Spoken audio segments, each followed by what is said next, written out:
We all need it, and we have probably all had problems doing it. I am talking about sleep. Sleep disorders affect thousands of people. Some wake up tired, others stop breathing during the night. There are lots of things that can interrupt your shut-eye, and today we have some advice for how to fix it with Maximize Living's Dr. Katie Benson. So, Dr. Benson, thanks for being here. Yeah, no problem.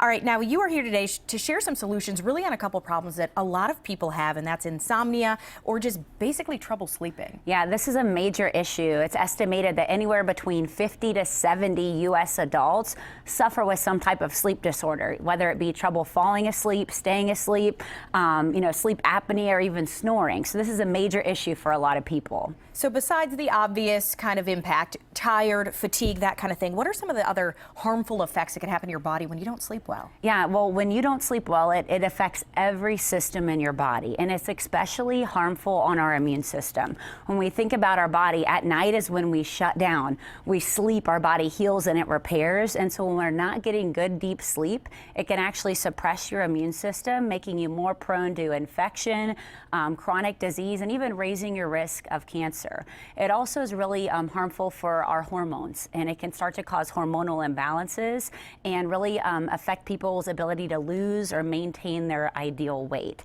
And I see this a lot when patients don't sleep well.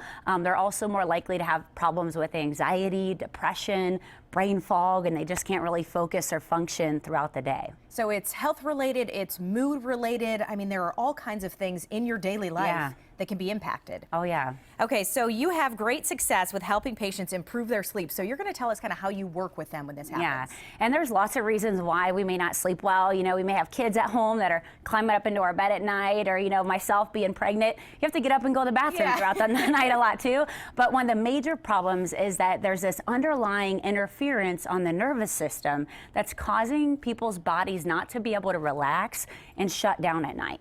And when we look at our body and how it's designed, our brain is what runs everything. Our brain controls sleep cycles. It controls heart rate, respiration, and it controls it through the spinal cord and the nerves. So when we look at our patients, one of the main things that we look at is the spine.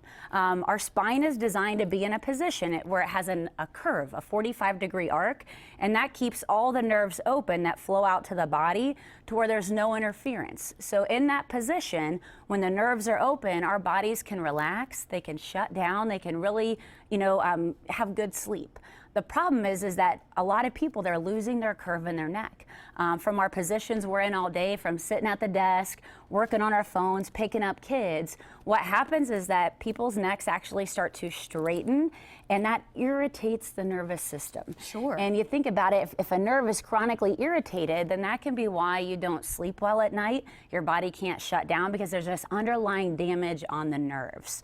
So that's the main thing that we address, is when we start working on bringing that curve back through corrective chiropractic care and exercises, it removes that interference and it allows people's bodies to start to shut down, to sleep better, and we see great success with helping our patients sleep.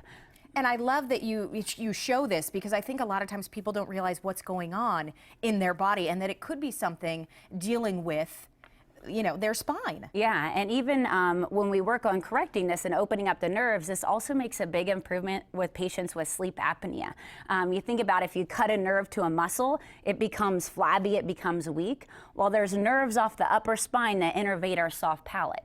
So when there's compression on those nerves, it can actually cause the soft palate to become weak, and then that can obstruct breathing throughout the night and affect sleeping. So when we open up that nerve, the palate gets stronger, they breathe better, they sleep better. So even we've helped patients get off their CPAP machines with that too. And that's a big deal, because sleep apnea can be very dangerous. Oh, yeah. For folks that have it. Yeah. All right, Dr. Benson, I want you to tell us, if viewers are struggling with trouble sleeping, they're watching this, so many people out there, and they want to know how to get help. What should they do?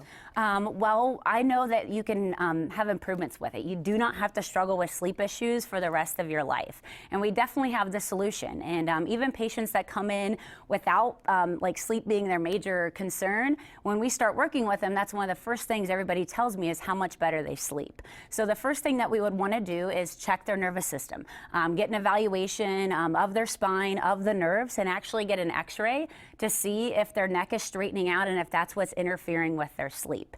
And normally to come into our clinics and get an evaluation and x-rays, it would be around $250. Today, if they call in at the number at the bottom of the screen, we do all that initial testing, x-rays included, for just $99. And that's in, we have our office in Marysville. We also have Maximize Living offices in Powell and Polaris. So we'd be more than willing to see how our doctors can help, really get people sleeping better. I love that sleeping better is a side effect of some of that treatment. Yeah. 'Cause that is the best thing that I have heard. All right, I want to thank you for being with us today. Yeah, you're welcome.